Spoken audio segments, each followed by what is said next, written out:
Hello everyone, in this video I'll be showing you a build guide for the Arcane Vanguard Graveknight multi-class with the Dread Overlord Warlock. This is going to be a level 20 build, and there's a surprising amount of synergy between these two class mods, and I'm excited to share that with you. So, the Arcane Vanguard mod is made by Saethos, and the Dread Overlord mod was made by the Dread Overlord himself. So, getting into things here, we're going to start off with the Arcane Vanguard. They have a little bit of an easier start, but the Warlock is still great as well, and I'll be showing you the full build guide in this video. So getting right into things, we're going to be going with the cantrips here. So I like to go with the thematic ones, so like Poison Spray, Toll the Dead, and Acid Splash can give you 3 nice damage options that work well. If you want to really min-max, you can go with like Frostbite and Lightning Lure. This is including the Mistress Spells mod, as there's compatibility with that mod. I highly recommend downloading it. You also do need the level 20 level curve mod as well. But also for the spells here that we're going to be learning, I would highly recommend going with Command, as well as Inflict Wounds for another thematic build choice.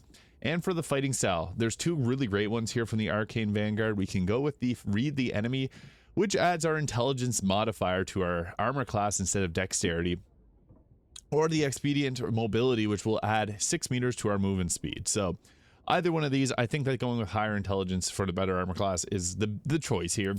And we're going to go with the Arcane Vanguard, which we get to choose some spells here from this list. I would recommend going with the Arms of Hadar, which makes it so the target cannot take reactions, and Acid Stream if you have Mistress Spells.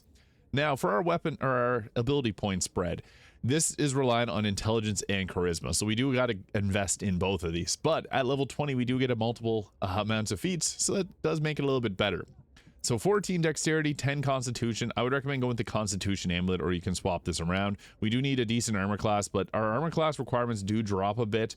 So if you do want to do this early game, you can just invest all the points in constitution instead of dexterity, since we can add our intelligence modifier to our armor class. Dexterity still does provide some useful abilities for us though, so we're going to have a decent bit there. We also got ourselves 16 intelligence and 16 charisma, as those are our main spell casting abilities. Again, the nice thing about level 20 builds is we do get the ability to take multiple ability score increases, which makes this not as much of a multi-attribute dependent build. At level 2, we start to use intelligence modifier for our weapon attack and damage rolls, so that's great. And then we also get a choice in spells here, with things like Armor of Agathis being really nice. But Thunderwave is also good too for the pushback. Knocking enemies off cliffs can be an easy way to take them out. But we also will get Eldritch Blast, so you can go with something like that, or Tasha's Caustic Brew. And then for our next leveled spell, we'll go Ray of Sickness here. And for the Vanguard talent here that we're going to be choosing, the 2 that I really like are the Liberated Spellcasting, which gives you Liberated Spellcasting whenever you take out a creature, which gives you a free casting of a low-level spell. And we also get the Focus Shatter, which when you're concentrating on a weapon attack, you can risk breaking your own concentration to deal additional damage, which is actually pretty good, especially if you're focusing on taking out your concentration. So we're going to go with that because it actually becomes very strong on our attacks.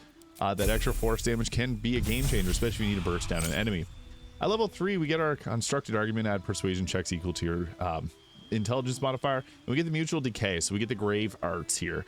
So mutual decay, you lower your maximum health points by twice your character level, but when you deal damage, you deal an additional 1d8 of necrotic damage, and this requires 2 stacks of graven arts. We also have the Mortal Mandate here. Next time you damage a creature, curse them with the Mortal Weakness, causing the target to take double damage. And the next time it takes damage upon applying this mark, you also take 1 to 6 damage. And this uses 4 stacks of the Grave Arts.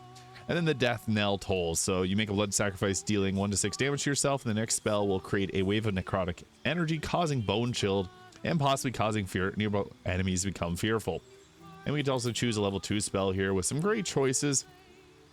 Even Mirror of Image can be great for increasing our overall armor class and survivability.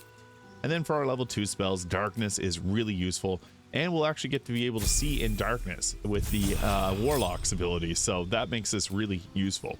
We get to choose another cantrip here, Lightning Lure being a good choice, and another leveled spell. You can go with Shadow Blade because this can actually work thematically here. I want to take Frost Fingers for a bit of cold damage because we can set up and deal a lot of damage with that. And we'll take Melf's Acid Arrow and go with an ability score improvement to increase our intelligence. High intelligence is important for better armor class and damage and spell casting, so we're going with that. So here at level 5, we have War Magic. You've owned the magic body in War for magic, so whenever you cast a cantrip, you can make a weapon attack as a bonus action. So this becomes pretty strong, and you'll see here soon. At level 5 here, we do get some more spells, with things like Haste being a very high priority. If you want to maximize damage, Tidal Wave is the way to do it, because with Tidal Wave, you can set up water and then hit him with a Frost Fingers for double damage. Now we also get some other spells here, with Hunger of Hadar being a good choice. We do get Hunger of Hadar from the Warlock spells list, so that is a nice choice. We could go with like Discordant Melody, but we're going to go with Hunger of Hadar. super useful in combat, so that's what we're going to roll with. Hunger of Hadar can do a lot of things for us. It crowd controls, it does damage, but at level 6 we get level 6 we get ourselves another choice in spell. We'll go with Sonolic Snowball Storm for more cold damage options. You can go with haste as well. That's also a really nice spell to have. And counterspell, I guess we'll go counterspell. Counterspell is really effective. And at level 6 here we get another choice. We'll go with Vampiric Touch for healing ourselves. And then we get Vanguard Recovery, allows you to restore 2 first level spell slots, 1 for short rest. This can give you like an extra armor of Agathis or something like that. And at level 7 we get the Vanguard Technique. Whenever you cast a spell now or cantrip, you can make a weapon attack as a bonus action, further increasing our combat effectiveness. And we also get level 4 spells here with things like Wall of Fire being available. We can also go with like a Branding Smite. This does use your bonus action, but it's perfect whenever there's a target that does turn invisible, so we'll go back and take that spell. And then for our level 4 spells, we can go with the Shadow of Moil, so Wrath Your Body and shadows that heavily obscure you in dim lights, and you gain resistance to radiant damage, and any creature that attacks you takes necrotic damage. Blight being another fun spell. It's good against plants, but it's also quite strong. At level 8, we get to choose another spell here, and we can go with something like the Wall of Fire there, just for good crowd control and damage. Or again, haste is also a nice option. And then from the spells here, we can go with like Average Black Tentacles or Blight. And for our feat, we're going to max out our intelligence just for better survivability's sake, better armor class, and all that. At level 9, this is the capstone. We get the Graven Harvest. When you land a killing blow on an enemy, you gain 1 stack of Graven Arts. And there are abilities past level 9, but I think the best strategy is actually go 9 levels of Arcane Vanguard and 11 levels of the Dread Overlord, because we get more summons that way, which just scales up our strength. And this is meant to be very powerful, not balanced, so please use Tactician Enhance if you want a bit of a challenge. But we get the Equal in Death. Whenever you take damage, the creature will take damage equal to half the damage dealt to you. Pretty effective. Baptize in Blood, so we can deal 1 to 6 damage to ourselves, make a blood surface, and when you're standing in blood, you gain Baptize in Blood, which buffs us up, and you'll see that in the combat section of this video. And enter a state of undeath. You're unable to gain health points. Abilities that affect the undead now affect you, and you're unable to get Graven Arts as a result of this. During this time, you have advantage on attack rolls, immunity to necrotic, resistance to radiant, bludgeoning, piercing, and slashing damage, immunity to poisons, and are granted dark vision. This uses 1 stack of Graven Arts. So big buff to ourselves, but with this, you're unable to regain hit points, which does make things a little complicated, but fun. Now we get level 5 spells here. We can go with the ever famous Hold Monster, which is just great for crowd control. And then we get some further leveled spells. Macabre Explosion. Whenever you take a creature, you can make an explosion of the corpse, which is really strong, I'll be honest. And here is when we're going to add in the Dread Overlord Warlock. So this is very powerful.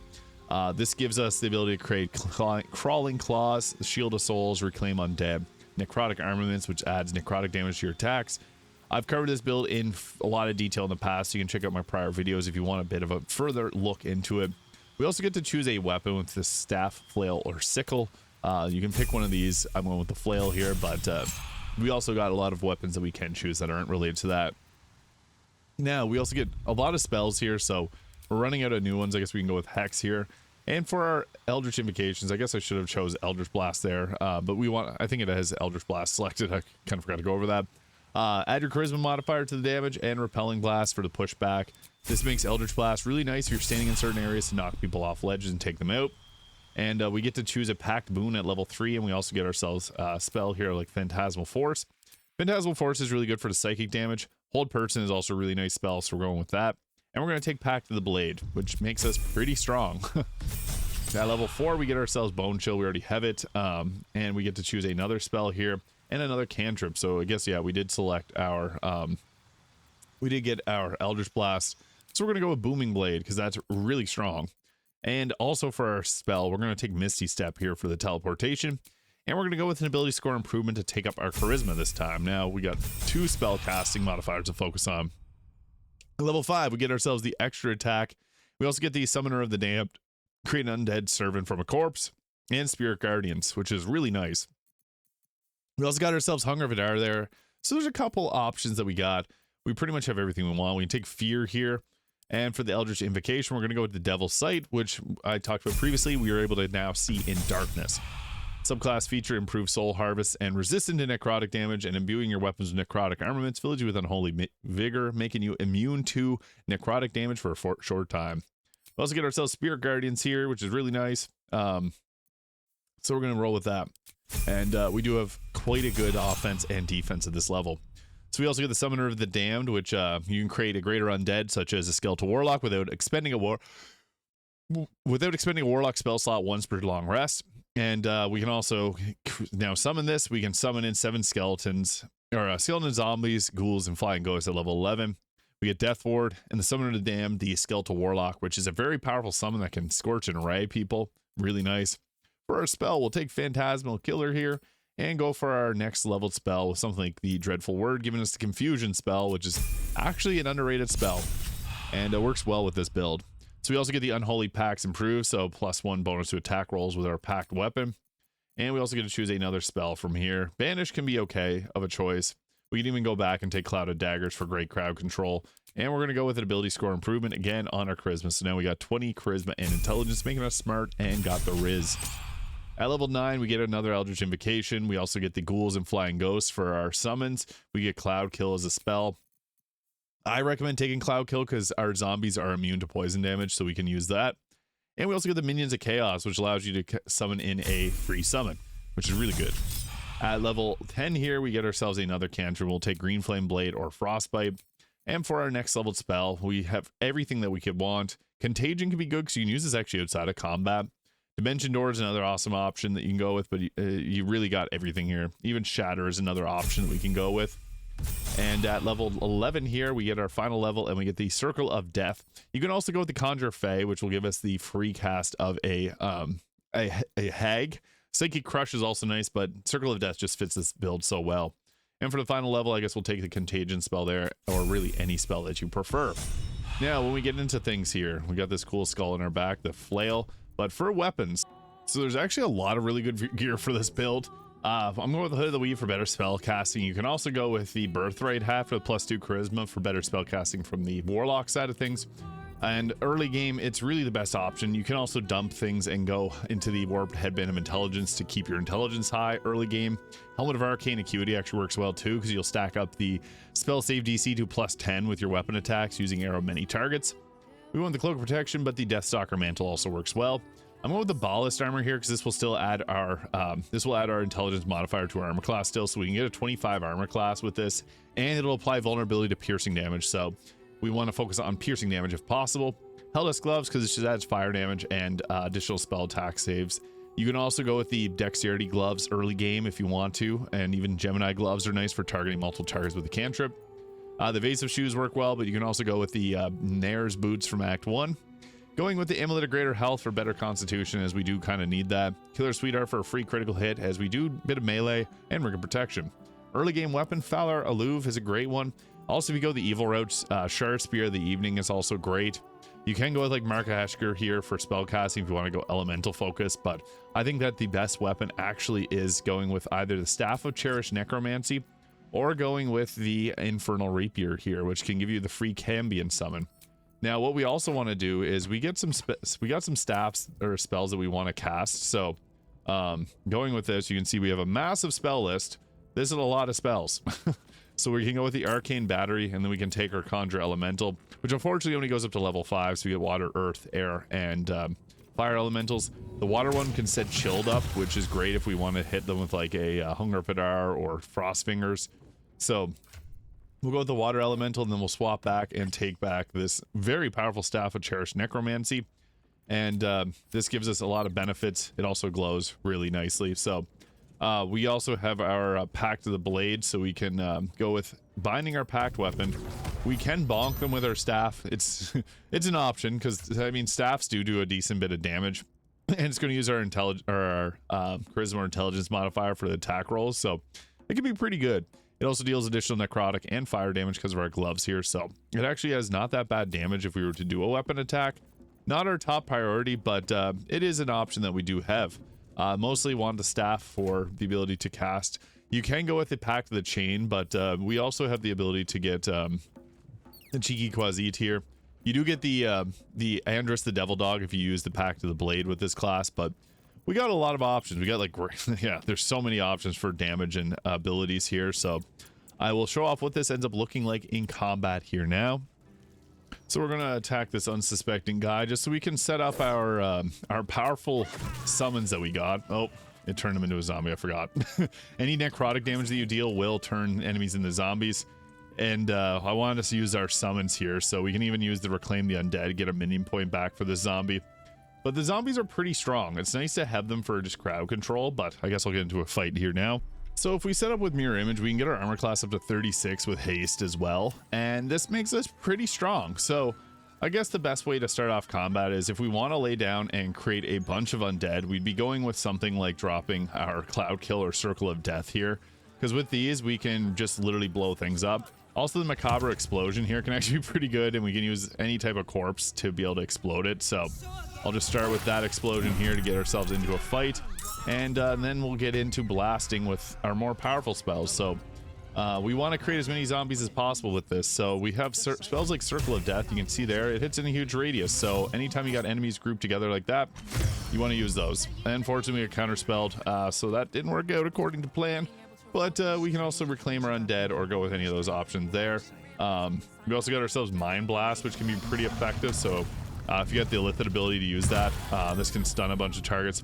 Also, since it's not necrotic damage, then we can further enhance our abilities by using our summons here next turn. So we can bring in our Skeletal Warlock, and we can also use our Consume Life Essence here, which gives us the free casting of Circle of Death again. So pretty crazy. I'll just end our turn here and show off this. So many attacks have been missing us. We're actually pretty strong defensively, but on this turn I'm just going to go ahead with summoning in our giant skeleton here, so we can use our the massive amount of bodies that we have to begin to summon in our crew. So this massive skeleton has 140 health. It's very strong, but we also got this here so we can use some of our other necrotic spells for free and just continually cast them. So we got lots of options. I'm just going to go ahead with summoning in the Skeletal Warlock here next. So we'll just use this turn for summons. And now we have 2 summons on our side. We also have the zombie, but I kept the zombie away from combat. If we were to take anyone out with our necrotic spells, we do get the zombies for free. But we can also go ahead with some of our Graven Arts here that are a unique subclass feature of the Arcane Vanguard, which gives us a lot of effects, ranging in variety of things here that I covered previously. I do have a build in particular on the Graveknight, so you can check that out if you really want to see. But I guess we'll go with this here, the death, for who the death pulls. This can apply Bone Shield on our attacks. We do take damage, but it's worth it for what we can do. And we also got Twin Curse and Distant Curse here too, which is really cool, which comes from our spells, or from our staff. So I would use our bonus action. We also get, I guess, the free attack, so we can go with an attack here from, because we spell casted technically with summoning in zombies counts as spell cast for the purposes of using the Arcane Vanguard talents. So that is really nice. But we'll get our summons here in a second. And our zombie finally joined in, and it's getting into position here for an attack. The zombies don't hit often, but they are a nice way to distract the enemy, and they can take hits for you. So for some reason it skipped my Skeletal Warlock, or I guess it's still continuing. I guess we can go with them. So the Skeletal Warlock and the Skeletal Giant, they both have some pretty intense attacks. I guess I'll just go with a we'll go with a necrotic attack, so we can go with a nice vampiric touch here. And the Life Essence allows us to upcast this even further, so this won't even use a spell slot, and we can go with a vampiric touch there, get ourselves a little bit of healing too, which is really nice. And then you can recast the vampiric touch as well. So nice, I guess, free way of getting necrotic damage in. And that should summon in a zombie, but for some reason it didn't. Probably a different mechanic. But we also got the Consume Life Essence, which lets us recast that again. And we can also reclaim our undead anytime if we want to get more minion points to be able to summon in targets. We also can go with a cantrip attack, or we can just go with a regular old bow attack, we got that ability here. So I'll just end my turn here.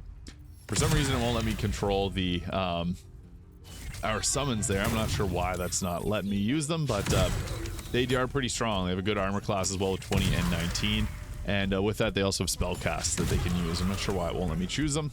And then also we got ourselves the Water Elemental here, which it can teleport, and this teleportation is really nice because sometimes you wouldn't normally be able to hit a target, and then teleporting lets you actually get in and miss your attack. Crazy as it sounds. And I finally get to choose the Warlock here. So you can see here, it's got like Scorch and Ray for an attack. So it's got some cool different attacks. It can also use the corruption range attack, so it's got a bonus action attack there. Not a great hit chance, but it would be overpowered if it did have a great hit chance. And then we also got our big giant knight here, which has some pretty fun attacks. Got the Scythe of the Death Mage there. It also can do Grim Cleave, Brutal Leap, which knocks targets prone. And this is nice because it's a bonus action, so you can use this to like jump at people.